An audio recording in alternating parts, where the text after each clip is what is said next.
আজকে Khowai PS case number 92/2021 মোতাবেক আসামি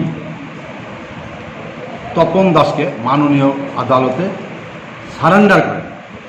প্রকাশ করা আবশ্যক, গত 9/9/2021 রাত্রিবেলা তপন দাস তার স্ত্রী লক্ষ্মী দাসকে রান্নাঘরে ডেকে নিয়ে কেরোসিন দিয়ে আগুন ধরিয়ে দেয়।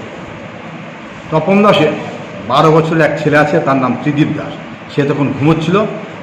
হইচই শুনে সে ঘুম থেকে উঠে থেকে তার মায়ের শরীরে আগুন জ্বলছে এবং তপন দাস আগুন নেভানোর চেষ্টা করছে।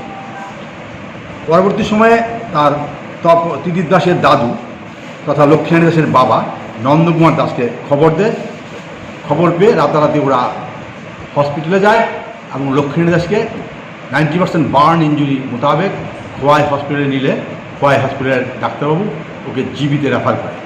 10/9/2021 ডিসিজড জিবিতে শেষ ত্যাগ করেন। লক্ষ্মী দাসের পিতা নন্দকুমার দাস তপন দাসের বিরুদ্ধে মামলা রুজু করেন আন্ডার সেকশন 326, 302 অ্যান্ড 34 আইপিসি। সেই মোতাবেক তপন দাস আজকে মাননীয় আদালতে সারেন্ডার করলে লার্নেড কোর্ট সমস্ত কিছু পর্যালোচনা করে এবং ত্রিদীপ দাসের তথা ওই ডিসিস্টের সন্তান 12 বছরের ত্রিদীপ দাসের 164 মাননীয় জুডিশিয়াল ম্যাজিস্ট্রেট ফার্স্ট ক্লাসে প্রেরণ করে সে সব কিছু দেখে তপন দাসের বেল পিয়ার রিজার্ভ করে আগামী 7/10/2021 তারিখে আবার কোর্টে আসার জন্য লার্নেড কোর্ট অর্ডার পাস করে।